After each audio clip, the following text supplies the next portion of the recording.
Have you ever wondered how perfectly sane people end up in deadly cults? How someone could give up their family, their freedom, even their life, for a leader who seems almost godlike? This isn't just about bizarre robes and doomsday predictions.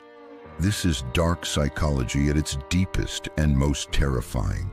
Today, I'm going to take you inside the mind of a cult, not just what they do, but how they take over your brain, bit by bit, until you're not even you anymore. Let's begin. No one joins a cult thinking they're joining a cult. They think they're joining a movement, a family, a mission to save the world.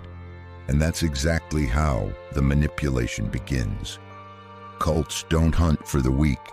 They target the vulnerable. Someone going through heartbreak, someone who just lost their job, someone searching for meaning in a chaotic world. They don't need you broken. They need you open to a new truth, open to a new family that loves you more than anyone else ever could. That's how they trap you. With love. The psychological weapon they use? Love bombing, endless praise, hugs, smiles. You're told you're special, chosen, important.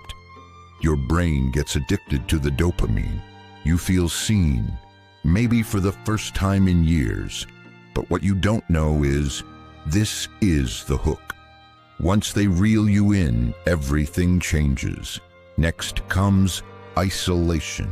They'll tell you your friends don't understand you, that your family is toxic or negative energy, that society is a lie and only they have the truth. You slowly start cutting ties, not by force, but by choice. Or at least that's what it feels like. But you're not making a choice. Your mind is being programmed. Now let's go even deeper into a technique called thought reform. It sounds harmless, but it's not. It's the slow destruction of your old self. You're constantly surrounded by group chants, slogans, and mantras. They repeat and repeat until your critical thinking shuts down. Ever heard the phrase, "He who controls the language controls the mind"? That's exactly what cult leaders do. They create their own language. Words like cleansing, purifying, ascending, or awakening.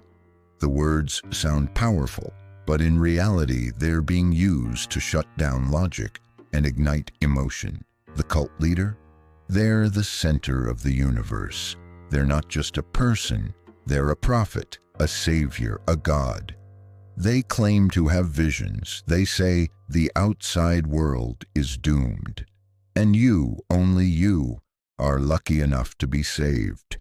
You want to question them, but you don't. Because questioning the leader means questioning your entire new identity. And that's the terrifying part. The cult doesn't just control what you do. It controls who you are. What happens when someone tries to leave? They're called traitors, told they've been infected by the outside. Sometimes they're publicly shamed. Sometimes they disappear. And the rest? They stay silent. Because in a cult, fear is loyalty. Obedience is survival. You don't even need guards or bars. The prison is in your mind. Let's talk about punishment. When you disobey, you're not just punished physically. You're punished emotionally. The group withdraws their love. They ignore you. They treat you like you're spiritually sick. And because they trained your brain to crave their love, you'll do anything to get it back. That's how cults control you, not through violence, but through emotional starvation. But what about the leader? Here's where dark psychology hits its darkest level. Most cult leaders are malignant narcissists, highly intelligent manipulators who can fake empathy. They study human weakness, they charm, they seduce, and they destroy. They believe they're above morality, that laws don't apply to them. And worse, they enjoy the power of watching others suffer in their name. Some even believe they are God. Others just play God because they love watching people kneel. The shocking part? Cults don't always look like cults. Sometimes they're disguised as wellness groups, yoga retreats, online self-help communities, even business masterminds. Anywhere there's a desperate mind and a manipulative leader, a cult can be born. And the tools they use? They're ancient, they're proven, and they work. So how do you protect yourself? Here's the truth. Anyone can be manipulated. But the most powerful weapon against cult control is awareness. Know the signs. Too much love too fast? That's not affection. It's a tactic. Being told to cut off outsiders? That's not protection. It's isolation. A leader who can never be questioned? That's not wisdom. It's a red flag. Always ask yourself, are they giving me answers or just taking away my questions? Final thought. Cults aren't just strange footnotes in history. They're real. They're growing, and they're hunting for minds that are open, hopeful, and just a little lost.